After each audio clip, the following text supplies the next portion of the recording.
Hindi pa man nagsisimula ang kampanya para sa midterm elections, ay marami na sa ating mga kababayan sa iba't ibang bahagi ng bansa ang nagbigay ng kanilang suporta sa spiritual leader at founder ng Kingdom of Jesus Christ o KOJC na si Pastor Apollo C. Quiboloy.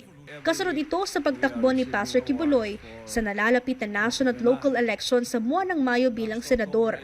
Matagal nang advocate ng nation building ang butihing pastor na nakasentro sa isang layunin: may angat ng imahe, moralidad at kinabukasan ng bansang Pilipinas. Sa National Capital Region o NCR, naimbitahan si Pastor Quiboloy sa isang pagtitipon ng grupong Hugpong Bisaya Association Incorporated sa Barangay San Jose Rodriguez sa lalawigan ng Rizal, Linggo, Enero 19. Sa mensaheng ipinaabot ng butihing pastor, isa-isang idinatalya ng kanyang representante ang kanyang mga plataporma at plano na makatutulong sa pag-unlad ng bansa. Kabilang na riyan ang pagsulong nito sa zero corruption, muling pagbuhay sa death penalty laban sa mga tiwali o korap na mga opisyal ng gobyerno. Bukod pa dyan, bibigyan din ng prioridad ni Pastor Quiboloy na matugunan ang problema sa kahirapan, pagkakaroon ng marami at sustainable na trabaho sa pamamagitan ng turismo, pagkakaroon ng National Superhighway System at ang kanyang kampanya kontra iligal na droga at kriminalidad. Lumawak na nga ang mga nagpahayag ng suporta kay Pastor Quiboloy mula sa iba't ibang sektor. Kaya ang mga nabanggit na mga plataporma at plano raw para sa bansa ang naging dahilan kung bakit patuloy siyang hinahangaan ng mga Pilipino. Sabi nga ng grupong Hugpong Bisaya Association Incorporated, si Pastor Quiboloy ang halimbawa ng isang lider na may malasakit sa kanyang kapwa dahil sa mga nabigyan ito ng tulong na walang hinihinging kapalit. Pagmamahal ito sa bayan, bilang siya raw ang isa sa mga tumitindig laban sa mga kalaban ng Estado o ang mga komunista.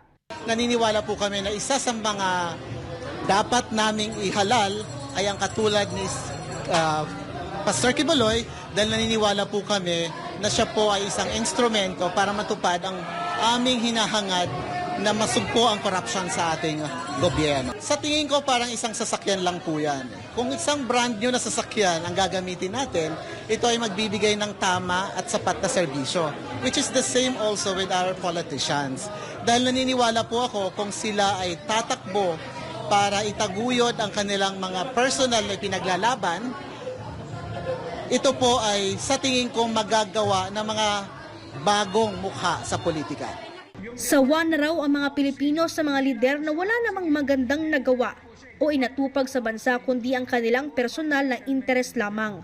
Totoo po yan, dapat na po talaga halos mga bago na ang dapat na naupo. Nagsasawa na po tayo sa paulit-ulit na lang na namumuno dyan sa Kongreso, sa Senado, pamilya na lang, sila na lang yung nakaupo. At wala naman nangyayari, wala namang pagbabagong inihatid. Kaya kinakailangan po talaga ng sambayang Pilipino ngayon na maghanap ng bagong mukha, ng bagong leader na may paninindigan at mayroon ng track record, hindi lamang sa korupsyon, kundi sa track record sa pagsasaayos sa komunidad na kanyang ginagalawan. Hinikayat nga ng grupong Hugpong Bisaya Association Incorporated ang mga kababayan na magkaisa sa paghahanap ng maayos na leader na mamumuno sa bansa. Totoo po yun, hindi po may tatanggi na talagang ang Pilipinas po ay napakayamang bansa.